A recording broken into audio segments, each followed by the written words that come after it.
ഏവർക്കും സ്വാഗതം. ഈ വീഡിയോയിൽ കൂടെ എൻ്റെ ഒരു സുഹൃത്തിനെ നിങ്ങൾക്ക് പരിചയപ്പെടുത്തുവാനാണ് ഞാൻ ഉദ്ദേശിക്കുന്നത്. അദ്ദേഹത്തിൻ്റെ പേര് സാമ്യുവൽ ഗീവർഗീസ് എന്നാണ്. തൂലിക നാമം സാംജീവ് എന്നാണ്.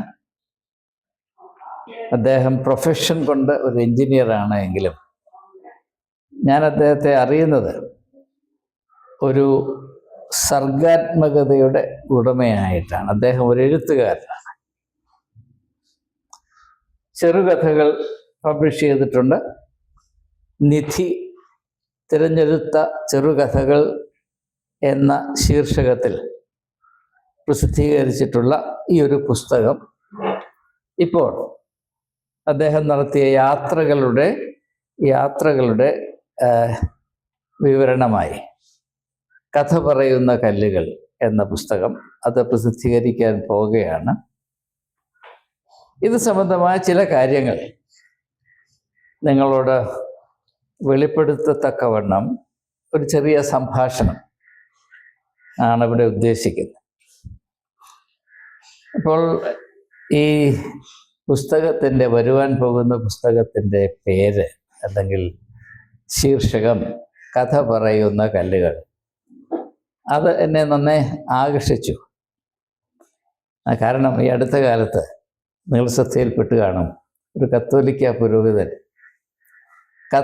കർത്താവിനോട് കഥ പറയുന്ന കല്ലുകൾ എന്ന വിധത്തിൽ ഒരു പദ്ധതി ആവിഷ്കരിച്ച് സാധാരണ കല്ലുകൾ പെറുക്കി അതിനെ വാഴ്ത്തി എന്ന് പറഞ്ഞ് ഒരു ദിവസം കൊണ്ട് 1 കോടി രൂപയുടെ കല്ല്, ചെറിയ കല്ലുകൾ, ഒരു കല്ലിന് 5000 രൂപ വെച്ച് വിറ്റ് പണമുണ്ടാക്കിയ കഥ.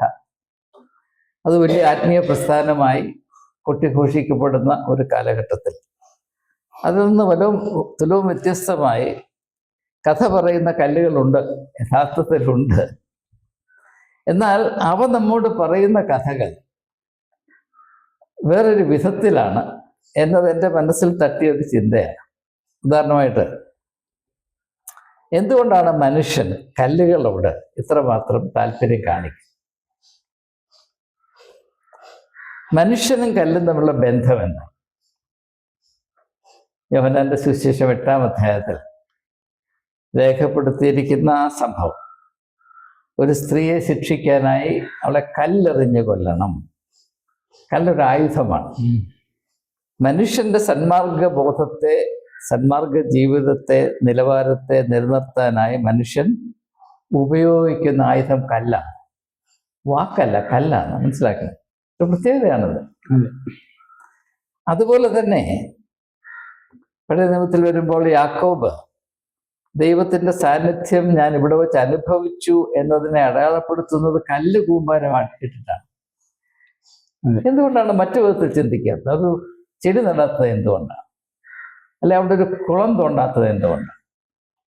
കല്ല് കൂട്ടിവെച്ചാൽ അത് ദൈവവുമായുള്ള ബന്ധത്തെ സൂചിപ്പിക്കുന്നു എന്ന് മനുഷ്യൻ ചിന്തിക്കുന്നതിന് പോലുള്ള യുക്തി എന്താണ്? ഞാൻ ദീർഘിപ്പിക്കുന്നില്ല. എന്നാൽ ഫ്രഞ്ച് സാഹിത്യത്തിലെ അതികായനായിരുന്ന വിക്ടർ ഹ്യൂഗോ ഫ്രാൻസിലെ നോട്ടർഡാം കത്തീഡ്രലിന്റെ പശ്ചാത്തലത്തിൽ എഴുതിയ വളരെ വിഖ്യാതമായ ഒരു നോവലുണ്ട്, the hunchback of Notre Dame എന്ന് പറയും. അതിൽ അദ്ദേഹം ഒരു ഭാഗത്ത് പറയുന്നത്, പുരോഹിതന്മാർക്ക് എന്തുകൊണ്ടാണ് കല്ലിനോട് ഇത്ര താല്പര്യം? അന്ന് യൂറോപ്പിൽ വലിയ വലിയ ദേവാലയങ്ങൾ സന്ദർശിച്ചിട്ടുള്ളവർക്ക് അറിയാം, ഇതെല്ലാം മനുഷ്യനും കല്ലും, അല്ലെങ്കിൽ മനുഷ്യന്റെ ആത്മീയതയിൽ കല്ല് കൊണ്ടുവെക്കുന്നതിൻ്റെ, അല്ലെങ്കിൽ മനുഷ്യന്റെ ദൈവത്തോടുള്ള താല്പര്യത്തെ പ്രകടിപ്പിക്കുന്നതിന് ഭാഷയേക്കാൾ കൂടുതൽ ഉപയോഗിക്കുന്നത് കല്ലാണ് എന്ന പ്രത്യേകതയെ വിളിച്ചറിയിക്കുന്ന വിധത്തിൽ അന്ന് സൃഷ്ടിച്ച അനേകം വലിയ വലിയ ദേവാലയങ്ങൾ, കത്തീഡ്രലുകൾ ഇന്നും തലയുയർത്തി നിൽക്കുന്നു. ഞാൻ ആദ്യമായിട്ട് ഡറം കത്തീഡ്രൽ സന്ദർശിക്കുമ്പോൾ, ഇംഗ്ലണ്ടിൻ്റെ നോർത്ത് ഈസ്റ്റ് ഭാഗത്തുള്ള ഡറം കത്തീഡ്രൽ, അതിൽ കല്ലിൻ്റെ ശക്തി ഇത്രമാത്രം, ഞാൻ അനേക സ്ഥലങ്ങൾ സന്ദർശിച്ചിട്ടുണ്ടെങ്കിലും കല്ലിൻ്റെ കടുപ്പം, കല്ലിൻ്റെ ശക്തി ഇത്രമാത്രം വെളിപ്പെടുത്തുന്ന മറ്റൊരു സ്ട്രക്ചർ ഞാൻ കണ്ടിട്ടുണ്ട്. അപ്പൊ കല്ല്, മനുഷ്യൻ, ദൈവം, കല്ല്. അപ്പൊ എന്തുകൊണ്ടാണ് മനുഷ്യൻ അവന് ദൈവത്തോടുള്ള ബന്ധത്തിൽ കല്ലിന് ഇത്രമാത്രം പ്രാധാന്യം കൊടുക്കുന്നത്? എന്നാൽ യേശുവിൻ്റെ സമീപം അങ്ങനെ ആയിരുന്നില്ല. കല്ലിന് പകരം വാക്ക് കൊണ്ടുവന്നു. അതൊരു വലിയ വലിയ മുന്നേറ്റമാണ്. വാക്ക് വചനം ജഡമായി തീർന്നു. വചനം കല്ലായി തീർന്നില്ല. എന്നാൽ യേശു മണലാരണ്യത്തിൽ സാത്താനായി പരീക്ഷിക്കപ്പെടുമ്പോൾ ആദ്യം അഭിമുഖീകരിക്കുന്ന പരീക്ഷ എന്താണ്? കല്ലിനെ അപ്പമായി തീർക്കുക. അതൊരു വലിയ പരീക്ഷയാണ്. കാരണം നിന്റെ ആരംഭം കല്ലുകൊണ്ടാകണം. അവിടെ നിന്ന് നിനക്ക് എങ്ങോട്ട് വേണമെങ്കിലും പോകാം. അപ്പത്തിലോട്ട് പോകാം, വിരുന്നിലോട്ട് പോകാം, കുർബാനയിലേക്ക് പോകാം, അക്രമത്തിലേക്കും പോകാം. നിനക്ക് ഇഷ്ടമില്ലാത്തവരെ എറിഞ്ഞു വീഴ്ത്താനും ഉപയോഗിക്കാം. അഭയമായും കോട്ടയും ഉണ്ടാക്കാം. കല്ലാണ് കല്ലാണ് കല്ലാണ്. അപ്പോൾ അങ്ങനെ കഥ പറയുന്ന കല്ലുകൾ മനുഷ്യരോട് പലവിധമായ കഥകൾ പറയുന്നു. അവ എല്ലാറ്റിനെയും പറ്റിയും പറയാൻ നമുക്ക് സമയമില്ല. എന്നാൽ സാംജീവ് എന്ന തൂലിക നാമത്തിൽ അറിയപ്പെടുന്ന സാമ്യുവൽ ഗീവർഗീസ്, അദ്ദേഹത്തിൻ്റെ ആധ്യാത്മികമായ താല്പര്യത്തിൻ്റെ അടിസ്ഥാനത്തിൽ പൗലോസ് അപ്പോസ്തലൻ നടത്തിയ മിഷൻ യാത്രകൾ അതിനെ അനുധാവനം ചെയ്യത്തക്കവണ്ണം വേദപുസ്തകത്തിൽ പരാമർശിക്കപ്പെട്ടുള്ള സഭകൾ, പ്രത്യേകിച്ച് വെളിപ്പാട് പുസ്തകത്തിൻ്റെ 2-3 അധ്യായങ്ങളിൽ അവയെ ഒന്ന് അന്വേഷിച്ച് കണ്ടുപിടിച്ച് അതിൻ്റെ ഇപ്പോഴത്തെ സ്ഥിതി എന്താണ് എന്ന് മനസ്സിലാക്കുന്നതിന് നടത്തിയ ഒരു യാത്ര, അപ്പോസ്തലന്റെ കാൽപാദങ്ങൾ പിൻപറ്റിയൊരു യാത്ര. ആ യാത്രയിൽ നിന്ന് ഉത്ഭവിച്ച ഒരു കൃതിയാണ് കഥ പറയുന്ന കല്ലുകൾ. ഇപ്പോൾ കല്ലുകൾ മാത്രം ആവശ്യം. ഇതതിൻ്റെ പശ്ചാത്തലം. അതെ. അപ്പൊ ഇനിയും ഞാൻ ഇനിയും ഈ വീഡിയോയിൽ അങ്ങോട്ട് വീഴും സാംജീവ് എന്ന പേരിലാണ് വിളിക്കാൻ. സാംജീവ്. സാംജീവിന് ആദ്യമായിട്ട് നമ്മുടെ പ്രേക്ഷകരെ ഒന്ന് ഹ്രസ്വമായിട്ടൊന്ന് പരിചയപ്പെടുത്തിയിട്ട് മുൻപോട്ട് പോകും. എൻ്റെ പേര് സാമുവൽ ഗീവർഗീസ് എന്നാണ്. സാംജീവ് തൂലിക നാമമാണ്. ഞാനൊരു പ്രൊഫഷണൽ എൻജിനീയർ ആയിരുന്നു. ഇപ്പോൾ വിശ്രമ ജീവിതം നയിക്കുന്നു, റിട്ടയർമെൻറ്റ് ലൈഫ്. ഈ കഥകളോട് എനിക്ക് വളരെ താല്പര്യമുണ്ടായിരുന്നു. പഠിക്കുന്ന കാലത്തും അതുപോലെ തന്നെ കഥ പറയാനുള്ള താല്പര്യം എനിക്കുണ്ടായിരുന്നു. അങ്ങനെയാണ് വിശ്രമ ജീവിതത്തിൽ ഈ കഥകൾ എഴുതുവാൻ തുടങ്ങി. ചെറിയ ചെറിയ കഥകൾ അത് പബ്ലിഷ് ചെയ്യാൻ യോഗ്യമാണോ എന്ന് എനിക്ക് അറിയാൻ പാടില്ലായിരുന്നു. ഏതായാലും ചില മാഗസിൻസിന് അയച്ചു കൊടുത്തു, അവർ പബ്ലിഷ് ചെയ്തു. അങ്ങനെ 30 കഥകൾ മാഗസിൻസിലെല്ലാം പബ്ലിഷ് ചെയ്ത കഥകൾ ഒരു പുസ്തകമാക്കാനുള്ള പ്രോത്സാഹനം സുഹൃത്തുക്കൾ പലരിൽ നിന്നും ഉണ്ടായി. അങ്ങനെ ഒരു പുസ്തകം എഴുതിയതാണ് നിധി എന്നുള്ള പേരിൽ ഞാൻ എഴുതിയ പുസ്തകം. അത് കഴിഞ്ഞ് അതാണ് ഈ പുസ്തകം നിധി. ഒരു 8 കൊല്ലത്തിന് മുൻപ് 2016 തോന്നുന്നു, ഗ്രീസും ടർക്കിയും സന്ദർശിക്കുന്നതിനുള്ളൊരു അവസരം എനിക്കുണ്ടായി. 2018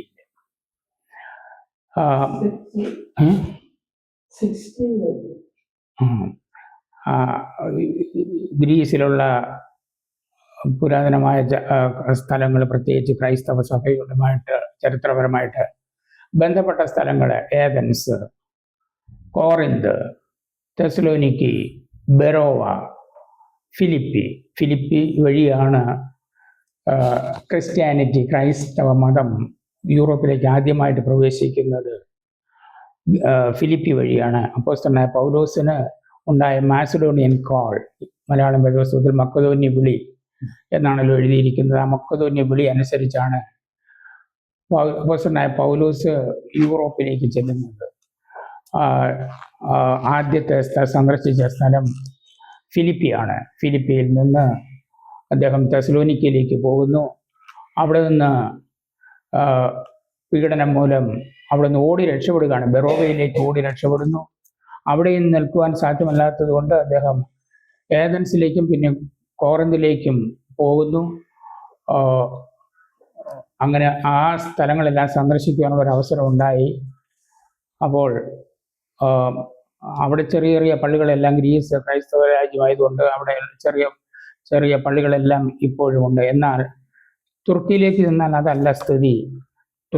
ടർക്കിയിൽ നിന്നാണ് അപ്പസ്തലനായ പൗലോസ് മക്കെദോന്യ വിളി അനുസരിച്ച് യൂറോപ്പിലേക്ക് ചെല്ലുന്നത്. ടർക്കിയിലെ പല സ്ഥലങ്ങളും സന്ദർശിക്കാനുള്ള അവസരം എനിക്കുണ്ടായി. ആദ്യമായിട്ട് ത്രോവാസ്, ട്രോജൻ, വളരെ വിശ്വവിഖ്യാതമായ ട്രോയ് എന്ന ചരിത്ര പ്രസിദ്ധമായ സ്ഥലമാണ്. അത് പുരാതന ഐതിഹ്യങ്ങളിലെല്ലാം നിറഞ്ഞു നിൽക്കുന്ന സ്ഥലമാണ്.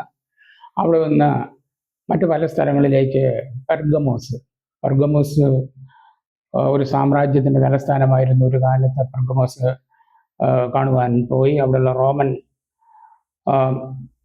ചക്രവർത്തിമാരുടെ ദേവാലയങ്ങൾ, ക്ഷേത്രങ്ങളെല്ലാം കാണുവാനുള്ള അവസരമുണ്ടായി. പക്ഷെ അവിടെ എല്ലാം കല്ലുകൾ മാത്രമാണ് ഇന്ന് അവശേഷിക്കുന്നത്. അപ്പോൾ ഈ കല്ലുകൾക്കെല്ലാം നൂറ്റാണ്ടുകളുടെ അല്ല സഹസ്രാബ്ദങ്ങളുടെ ചരിത്രം ഉറങ്ങിക്കിടക്കുന്ന കല്ലുകളാണ്. ഇതെല്ലാം എന്നോട് സംസാരിക്കുന്ന പോലെ എനിക്ക് തോന്നി. നൂറുകണക്കിന് വർഷങ്ങളുടെ അല്ല, ശതാബ്ദങ്ങളുടെ അല്ല, ആയിരക്കണക്കിന് വർഷങ്ങളുടെ ചരിത്രം ഈ കല്ലുകൾക്ക് പറയുവാനുണ്ട്. അതെല്ലാം ക്രോഡീകരിച്ചാണ് ഈ കഥ പറയുന്ന കല്ലുകൾ എന്ന പുസ്തകം എഴുതിയിരിക്കുന്നത്. പെർഗമോസിൽ നിന്ന് ഞങ്ങൾ എഫെസോസിലേക്ക് പോയി. എഫെസോസ് ഒരു കാലത്തൊരു വലിയ മഹാനഗരമായിരുന്നു. ഇന്നത്തെ ന്യൂയോർക്കിന് സമാനമായൊരു നഗരമായിരുന്നു. വലിയ കോൺട്രിബ്യൂഷൻസ്, ലിറ്റററി അല്ലെങ്കിൽ ഇക്കോണമിക്, ബാങ്കിങ് സമ്പ്രദായം ആദ്യമായി ലോകത്തിന് നൽകിയത് എഫെസോസ് ആയിരുന്നു എന്നാണ് ഞാൻ മനസ്സിലാക്കുന്നത്. അത് മാത്രമല്ല, പട്ടുപാത, അത് സിൽക്ക് റൂട്ട് എന്ന് പറയുന്നത് ചൈനയെയും യൂറോപ്പിനെയും തമ്മിൽ ബന്ധിപ്പിച്ചിരുന്ന ഒരു വ്യാപാര ശൃംഖലയായിരുന്നല്ലോ, റോഡായിരുന്നല്ലോ. അതിൽ കേരളത്തിനും പങ്കുണ്ട്. പ്രത്യേകിച്ച് കൊല്ലം ആ സിൽക്ക് റൂട്ടിൻ്റെ ഭാഗമായിരുന്നു എന്ന് മനസ്സിലാക്കുവാൻ എനിക്ക് കഴിഞ്ഞിട്ടുണ്ട്. അതുകൊണ്ട് ആ സിൽക്ക് റൂട്ട് മൂലം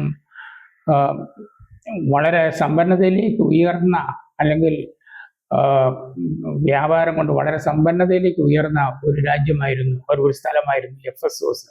അവിടെയുള്ള അർത്തമീസിൻ്റെ ക്ഷേത്രം, അർത്തമീസ് ദേവിയുടെ ക്ഷേത്രം അപ്പോസ്തല പ്രവർത്തികളിലെ വളരെ വിശദമായി പ്രതിപാദിച്ചിരിക്കുന്ന ഒരു സംഭവം ഉണ്ടല്ലോ. അർത്തമീസ് ദേവി, ലോകം മുഴുവനും ഭജിച്ചു വരുന്ന അർത്തമീസ് ദേവി എന്ന് പറഞ്ഞുകൊണ്ട് അപ്പോസ്തലനായ പൗലോസിനെ എതിരായിട്ട് ജനക്കൂട്ടം മുഴുവനും ആർത്തട്ടഹസിക്കുന്ന ആ ഒരു സംഭവം, ഇതൊന്നും ബൈബിൾ വായിക്കുന്ന ആർക്കും മറക്കുവാൻ സാധിക്കുന്ന കാര്യമല്ല. ഇതെല്ലാം കണ്ടപ്പോൾ എന്നെ വളരെ ഉദ്വേഗഭരിതനായി തീർന്നു.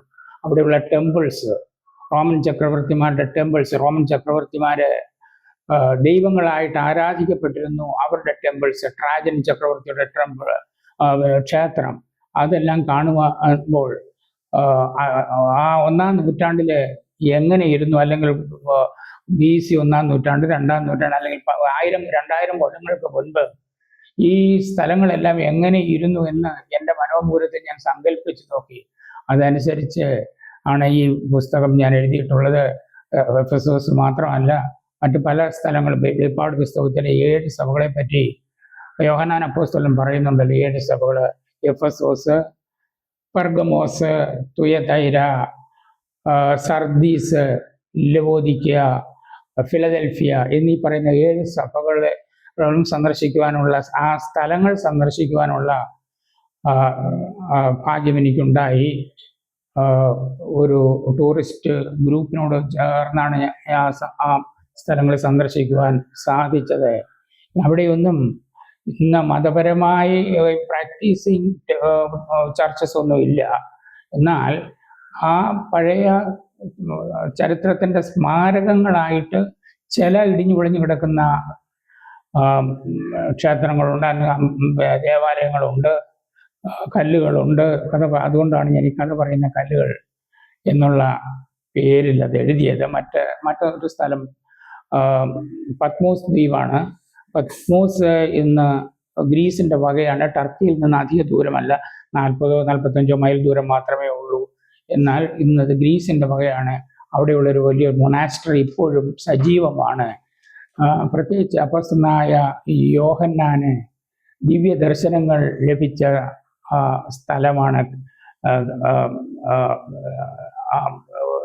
പത്മോസ്, അവിടെയുള്ളൊരു ഒരു ഗുഹയിലാണ് വെച്ചാണ് അദ്ദേഹത്തിന് ഈ ദിവ്യ ദർശനങ്ങൾ ലഭിച്ചത്.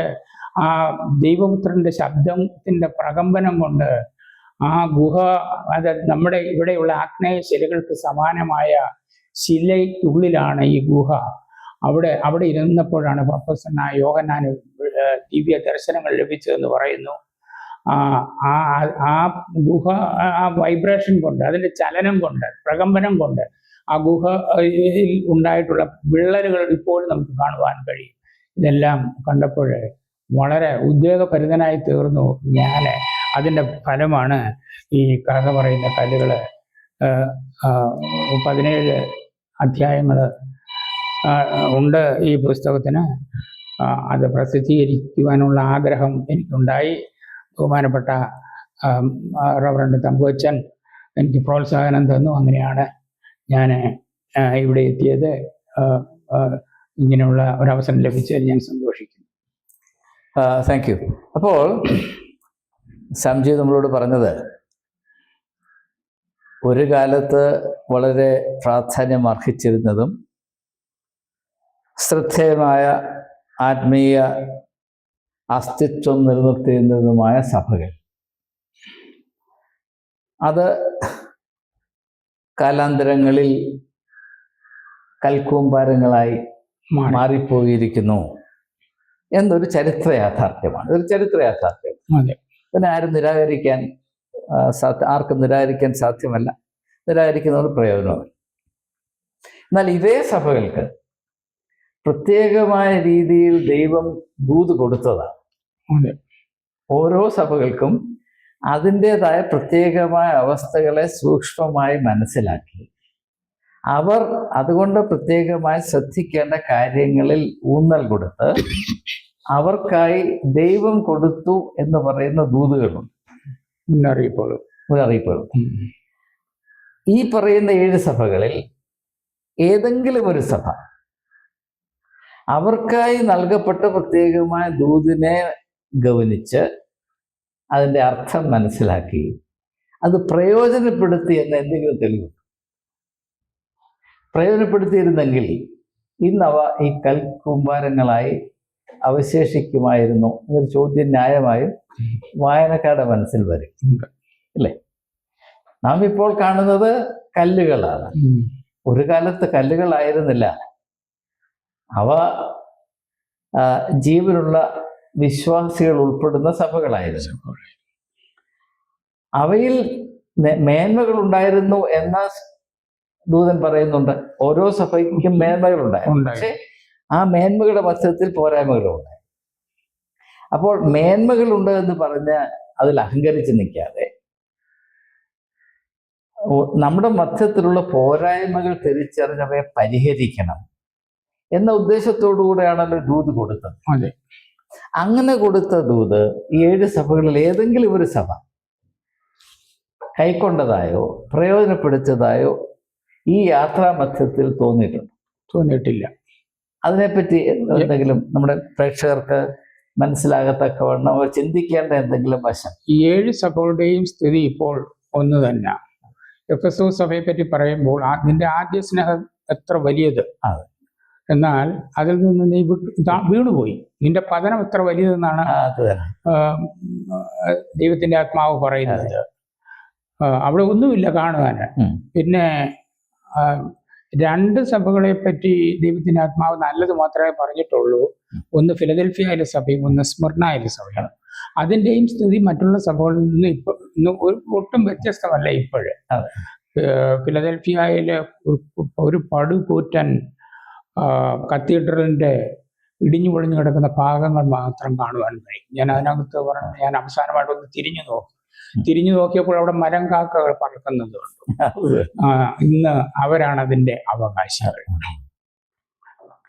അപ്പോൾ എൻ്റെ മനസ്സിൽ വന്നൊരു ചിന്ത, സഭകൾ എക്കാലത്തും മറ്റുള്ളവരെ ദൂതറിയിക്കാനായിട്ട് താല്പര്യമുള്ളവരും തത്രപ്പെടുന്നവരുമാണ്. സഭയിൽ നിന്ന് ലോകവും വിശ്വാസജനവും കേൾക്കണം സ്വീകരിക്കണം, അതനുസരിച്ച് പ്രവർത്തിക്കണം. ഇതാണ് സഭകൾ, എല്ലാ സഭകളിലും നിർബന്ധം വന്നാണ്. അതെ. എന്നാൽ ദൈവത്തിൽ നിന്ന് കേൾക്കാൻ സഭകൾക്ക് മനസ്സില്ല, താല്പര്യമില്ല, അല്ലേ? ചരിത്രം നമ്മെ അറിയിക്കുന്ന സത്യമാണ് ഞാനീ പറയുന്നത്. അതെ. ഇപ്പോൾ സഭകൾക്ക് ദൈവം നൽകിയ ദൂത്, മനുഷ്യർ നൽകിയ ദൂതാണെന്ന് അവിടെ പറയുന്നില്ല. അതെ. വേദപുസ്തകം കള്ളം പറയുന്നില്ല എന്ന് വിശ്വസിക്കുന്നവരാണോ ക്രിസ്ത്യാനികളാണ്? അതെ.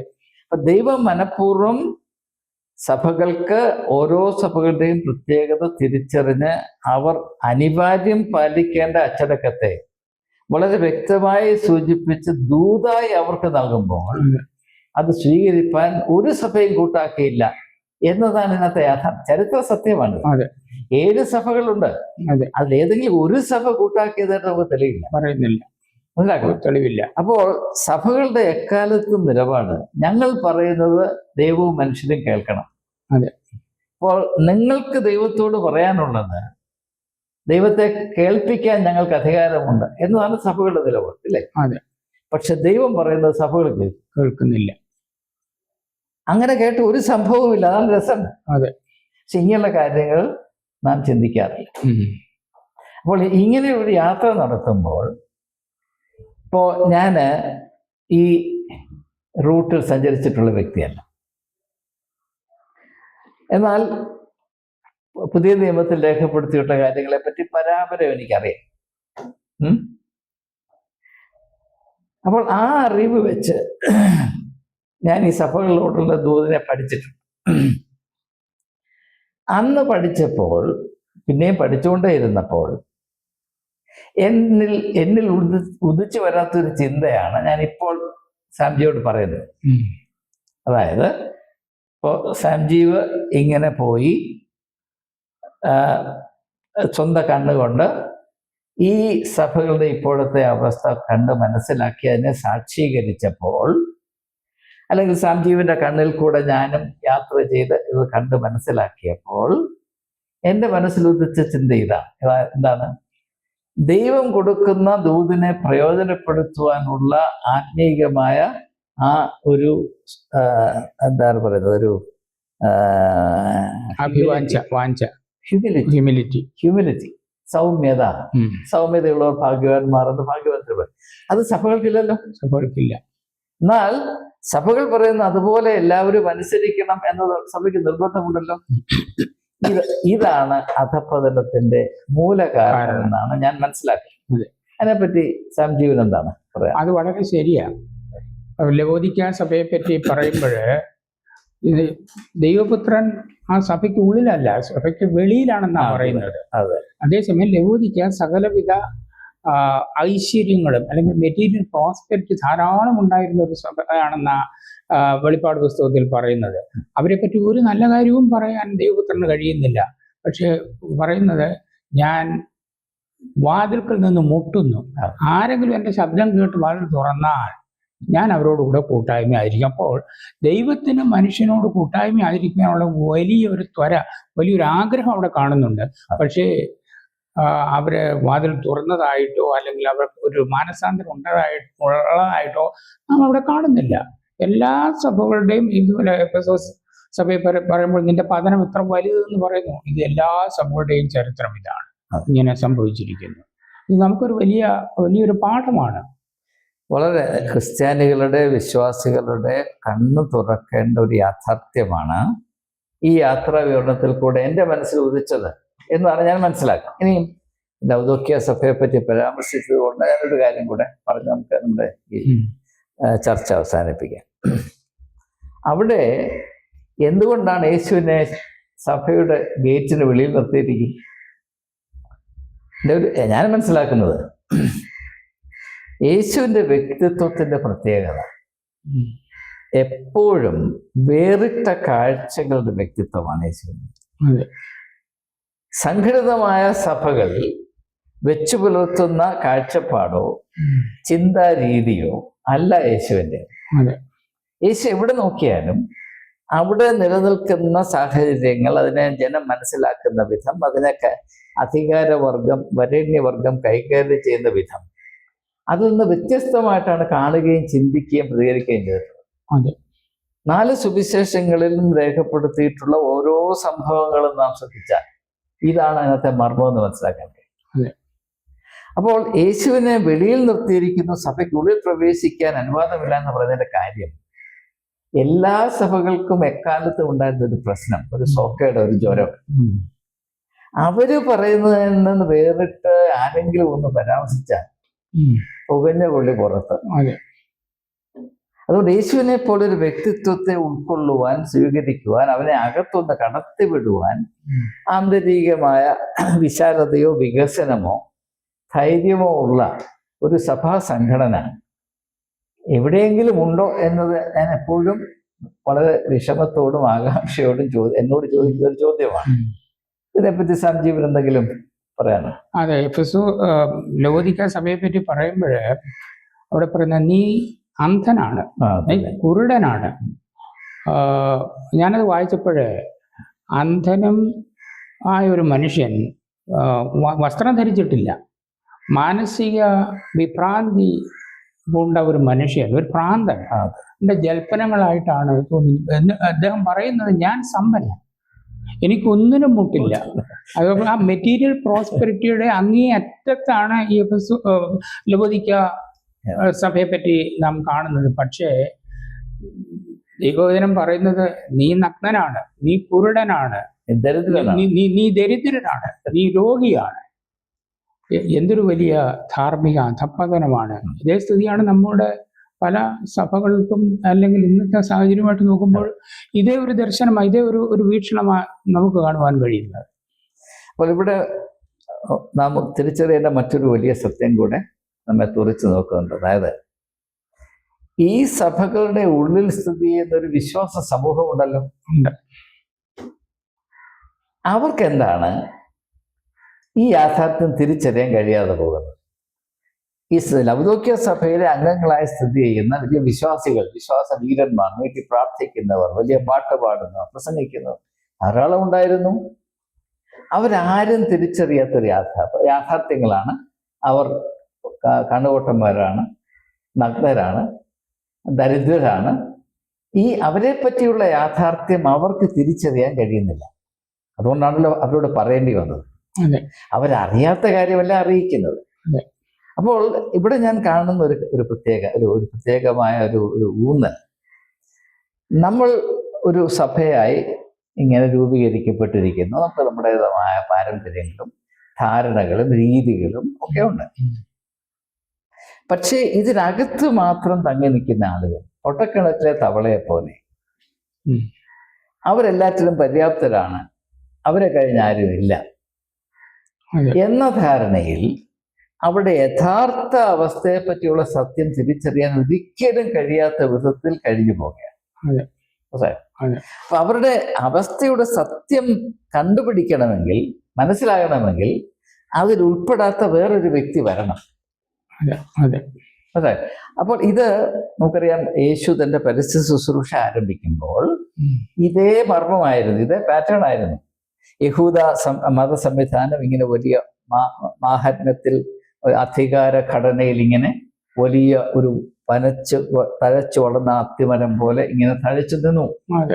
എന്നാൽ അതിൻ്റെ ഉള്ളിലെ പാപ്പരത്വം, അതിൻ്റെ ഉള്ളിലെ അന്ധകാരം, അതിൻ്റെ അപര്യാപ്തത, അതിൻ്റെ അന്ധത, അതിൻ്റെ നഗ്നത, അതിൻ്റെ പട്ടിണി തിരിച്ചറിയുവാൻ അന്നത്തെ പുരോഹിതവർഗത്തിനോ അവരുടെ അധികാരത്തിൻ്റെ കീഴിൽ നിന്ന് ജനതയ്ക്കോ സാധ്യമായിരുന്നില്ല. അപ്പൊ യേശുവിൻ്റെ കണ്ണിൽക്കൂടെ നോക്കുമ്പോഴാണ്, അതായത് മത്തായിയുടെ സുവിശേഷം 9-ാം അധ്യായത്തിന്റെ അവസാന ഭാഗത്ത് വരുമ്പോൾ ജനം ഇടയനില്ലാത്ത ആളുകളെ പോലെ ഇരുന്നു എന്ന് പറയും. അല്ലെങ്കിൽ അന്ധകാരത്തിലിരുന്ന ജനം ഒരു അത്ഭുത പ്രകാശം കണ്ടു. അവരന്ധകാരത്തിലായിരുന്നു എന്ന് അവർക്ക് അറിഞ്ഞുകൂടാ. അപ്പൊ അവരന്ധകാരത്തിലാണ് എന്ന യാഥാർത്ഥ്യം തിരിച്ചറിയണമെങ്കിൽ ആ ചട്ടക്കൂടിന് വെളിയിലുള്ള നിന്ന് വരുന്ന ഒരാൾക്ക് മാത്രമേ സാധിക്കൂ. അതുകൊണ്ടാണ് യേശു ഈ സംവിധാനത്തിന്റെ വെളിയിൽ നിന്ന് പ്രവർത്തിച്ചത് എന്നത് ആ ജനം മനസ്സിലാക്കുന്നില്ല. അതാണ് രസം. അപ്പോൾ അവൻ സ്വന്തം ജനത്തിന് ഇടയിലേക്ക് വന്ന് സ്വന്തമായൊരു അവനെ കൈക്കൊണ്ടില്ല. എന്തുകൊണ്ട് കൈക്കൊണ്ടില്ല? സ്വന്തം ജനത്തിന്റെ അടുത്തേക്കാണ് വരുന്നതെങ്കിലും അവൻ വേറിട്ടവനാണ്. എന്നെ പോലെ തന്നെ സംസാരിക്കുകയും, എന്നെ പോലെ തന്നെ കൊട്ടുവായിടുകയും, എന്നെ പോലെ തന്നെ നൃത്തം കേൾക്കുകയും പാട്ട് പാടുകയും ചെയ്യുന്ന ഒരുത്തരെ മതി എനിക്ക്. അതെ. അതിനാണ് നാം ഭക്തി എന്ന് പറയുന്നത്. അതെ. അല്പം ഒന്ന് വ്യത്യാസം വന്നാൽ പുകഞ്ഞ കൊള്ളി പുറത്ത് എന്ന് പറയുന്നത് പൈശാചികമായ ഒരു മർമ്മമായിട്ടല്ലേ നാം മനസ്സിലാക്കേണ്ടത് എന്നൊരു ചിന്ത. പ്രത്യേകിച്ച് സംജീവ് ലൗദോക്യ സഭയെ പരാമർശിച്ചുകൊണ്ട് ഞാൻ ചോദിക്കാം. അത് വളരെ ശരിയാ. വലിയ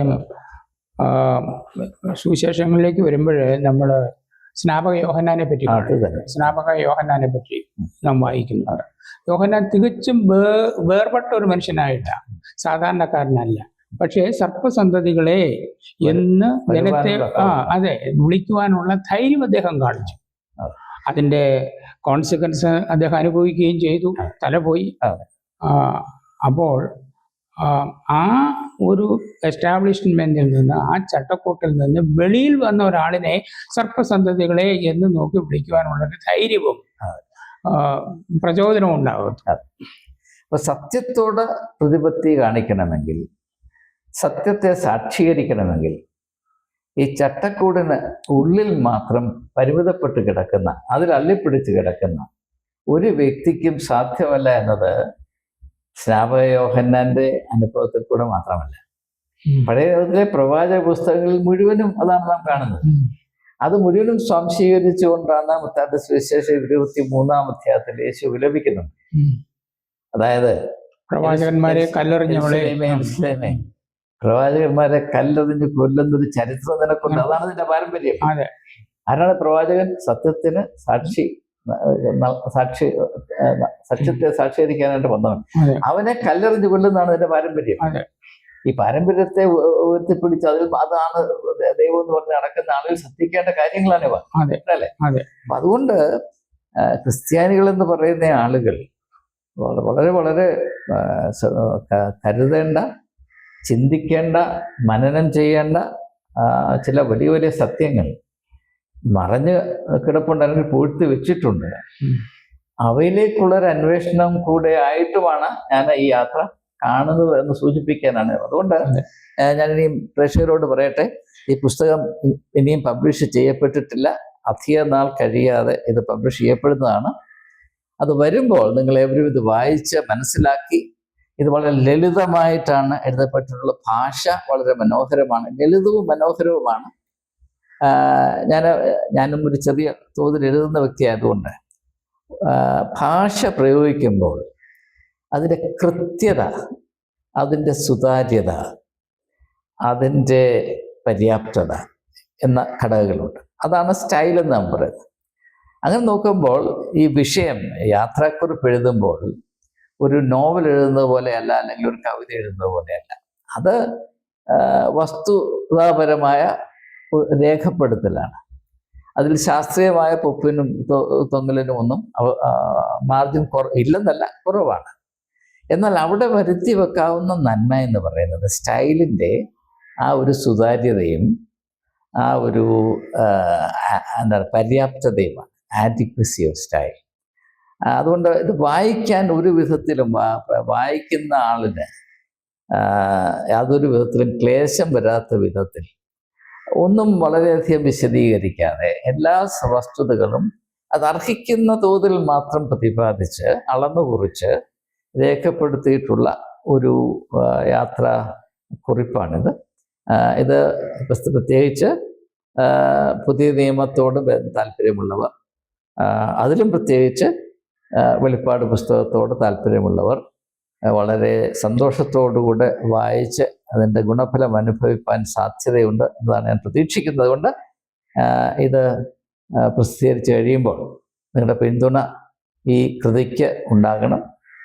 ഇപ്രകാരം എഴുതി നമ്മുടെ ഏവരുടെയും അനുഭവത്തിലേക്ക് തൻ്റെ യാത്രയെ കൊണ്ടുവരുവാൻ കൂട്ടാക്കിയ എൻ്റെ സുഹൃത്ത് സാമുവൽ ഗീവർഗീസിനോടുള്ള നമ്മുടെ ഏവരുടെയും സ്നേഹവും നന്ദിയും അറിയിച്ചുകൊണ്ട് ഈ ചർച്ച ഇവിടെ അവസാനിപ്പിക്കുന്നു. ഏവർക്കും ഞങ്ങളുടെ വിനീതമായ കൂപ്പുകൾ.